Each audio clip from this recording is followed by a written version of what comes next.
Let your minds drift back to April 18th, 1942. 16 of the B-25 departed carried them to the USS Hornet on that one-way trip to Japan.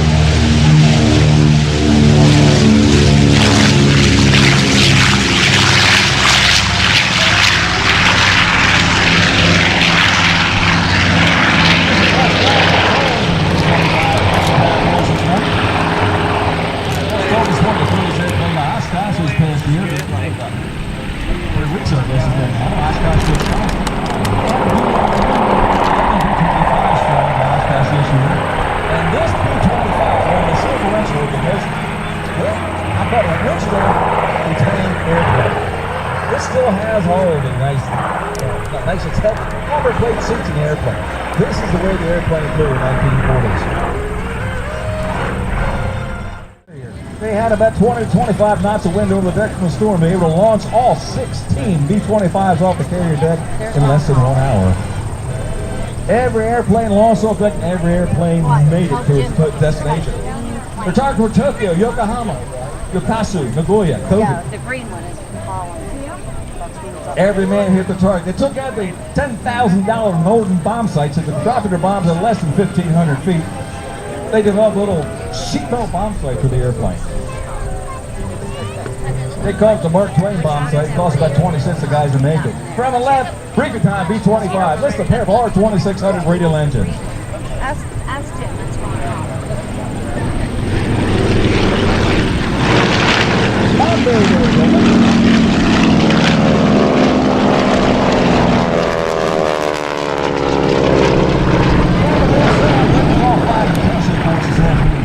T-6 SNJ airplanes.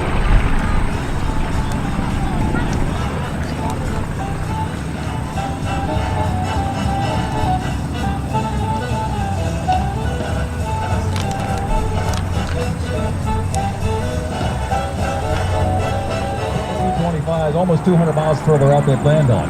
The guys knew it was still a one-way mission at that point, and they all still volunteered. There's one remaining Doodle Raider alive yet today. Dick Cole's his name. He's 101 years old. Super nice man.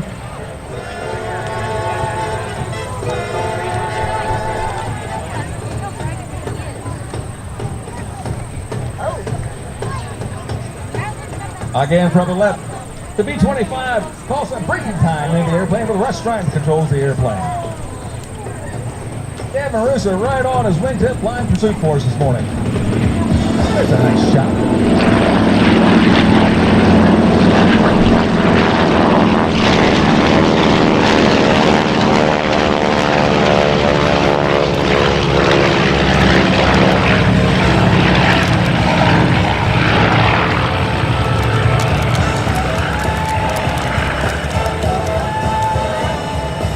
Of the Doodle Raiders, 2 men drowned after ditching. 1 died when his parachute malfunctioned. 8 were captured. 3 of these were executed by the Japanese firing squad.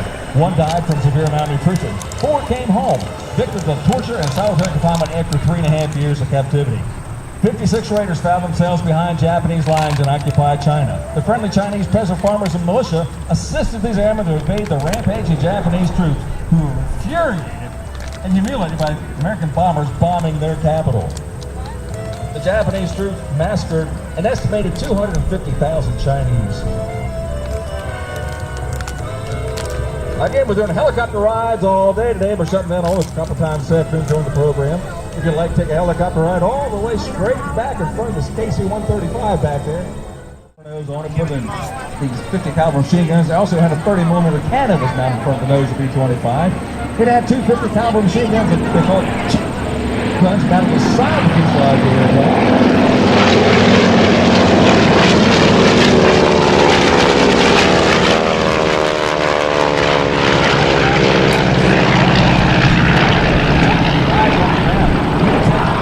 The top total line those 50 calibers up right straight down the nose. 4 50 calibers in the nose, and 8 50 calibers in the nose, and the 4 on the side, the cheek turrets on the airplane. You get 16 50 caliber machine guns raining down on you. You don't want to be looking at that.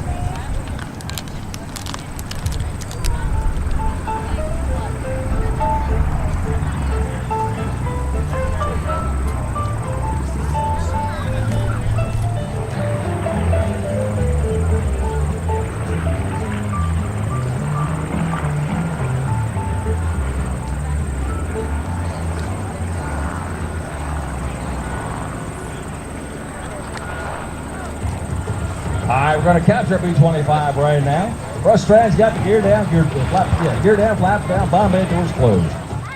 Horsepower, burn about 80 gallons an hour per engine. Get all go to the store and buy parts for a B-25 or Stearman or a MiG-17 out there. You have to find new old stock or old stock and make it work. Or manufacture the parts yourselves. And these pilots to keep these old birds flying, you gotta take your hat off to them. So since they've got the stores back there for the B-25, I think you have the store set. Purchase a t-shirt and hat that money goes to keep these Warbirds flying. It's not gonna be many years from now. These airplanes have been worth way too much money to be flying.